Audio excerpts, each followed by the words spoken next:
Hello, everybody. Hope you're doing well.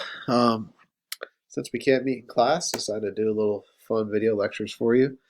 Try and keep these short and sweet, and that way get you guys the content and get you keep moving along and learning about sport finance. So, to start off, before we dive into a little bit of budgeting, let's talk a little about essentials that go into this. And if you remember in class, we talked a lot about inventory management, and you are seeing that live and living color right now as you go out and try and shop at stores and see everything else. You're seeing just how much um, inventory management, budgeting, all comes into play. So take that and try and apply the concepts that you have, what you've seen. But we think about elements of budgeting overall, and then rather you can think about this from a large business or even on your personal instances. So first, think about strategic planning, an area that I personally dive into. I love. It's where I sit. I'm a very strategic person, how I plan things out. And this is very important to the overall success of your firm, of your business, and whatever you're trying to do. Um, and that leads to capital budgeting, which you remember from class. Capital budgeting deals with buildings. How are we going to build this? How are we going to fund our operation? How are we going to make things happen? How are we going to get the capital that we need to bring in to produce our products, right? Which then leads us to operations, an area where most of you, when you get to careers, especially in sport, you're going to be dealing with an operations budget. When we think budgeting methods, the book talks about perpetual or continuous, and this is one that occurs in, I'll say, in traditional business world. This is a budgeting model that happens quite frequently because businesses are very good at adapting and forecasting what they need in the future, how things change. That creating a budget for a fixed year and then halfway 6 months in or 8 months in going, all right, what are we going to do for the next year? That really doesn't work too well in a business where dynamics are changing constantly. Um, in a university setting, for those of you who want to go work in college athletics, albeit coaches, interns, wherever you're at, your budget is set from July usually all the way through June. We do that. What's created in the budget is called a fiscal year, and a fiscal year is done where it aligns with your fiscal operations. So, would it make any sense for the university's budget to end in December? Because that does not capture their whole entire business operation, right? Over the summer is when it's the slowest time for university. That's when their budget stops. If we think budgeting other types here, one that you commonly see in a lot of startups, and when you take my event management class in the future, if you take it with me, you will have to apply what we call a zero-base budget, meaning your budget has zero money in it until you can bring something in.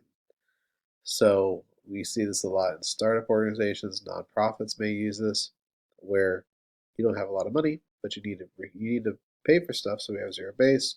So that way you're not overspending. This base of model really controls overspending because you can only spend the money you have. I talk about marginal incremental budgeting. This is where we're using prior year's budgets. We might be increasing or decreasing marginally what we're spending, right? So let's take an example here at Coastal right now. I just went to a grassroots budgeting session for faculty to understand how the university operates. And in that, they said our budget model is where they sent it out, and right now we're going to need to cut 5%. So 5% incremental amount, we need to cut that off. And we already have what it's listed for the previous year, we just need to cut it off. Or, hey, but things are good, we can increase this by 3%. An area of budgeting that I think will become a lot more focused on in the future is responsibility-centered budgeting. In a business, this is you can take this into place where businesses or business units are responsible for their own budgets. There's no big entity. So at a university where you have the whole entire umbrella to pay for everything, if let's say the RSM department overspends on our budget, hey, university is going to come in and cover that, right? Think about responsibility center budgeting also if you have other siblings in your family, right? If you got an allowance from your parents. Well, if I'm your parent, I go, hey, You had an allowance of $20 this week. Well, over a month you had $80 or $60, whatever it comes out to be. Well, don't go out and spend, if you all you had is $60, don't go out and spend 80, right? I'm not going to pay for anything else that you want to do. So you can only spend that. So it puts responsibility on you, but any money you make comes into you, and I can't touch your money. So responsibility budgeting is a unique way. I think someone's going to catch on in the future. We think advantages to budgeting. So why is it something everybody talks about? Why do we do it? First, planning. We got to be able to plan. We got to be able to assess what we're going to do. We got to be able to use our assets, our resources efficiently. Planning is a very important part of that. Coordination. If I have multiple departments, so then again, let's think about a university. If this budget's there, well, if Department A and Department B do the same thing essentially, and I can coordinate them together. One, I can budget that, and I can save money, but also I'm using my resources effectively. So planning or coordinating. And we think performance management kicks in now, where, hey, we have all this information, and what did we do well? Where did we overspend? Where did we underspend? Hey, what gave us the most amount, the biggest bang for our buck and the dollars we spent in this area? What didn't? What can we change, which leads to corrective action?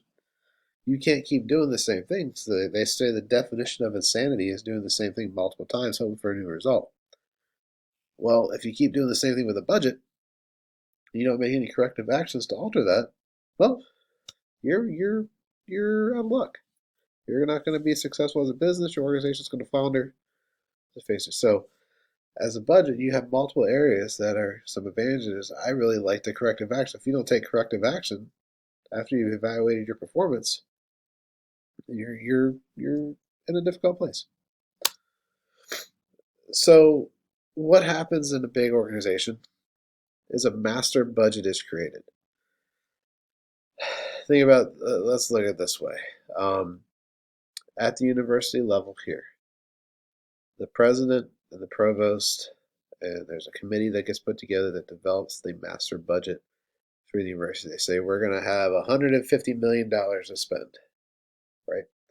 They then allocate that out into various operating budgets, capital budgets, and financial statements. Now, where you have a say in this really is going to be through operating budgets.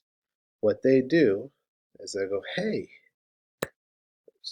athletic department, how much money do you guys need? Tell us. And you take your budget, you say, here's what we need to be successful, yada, yada, yada, boom.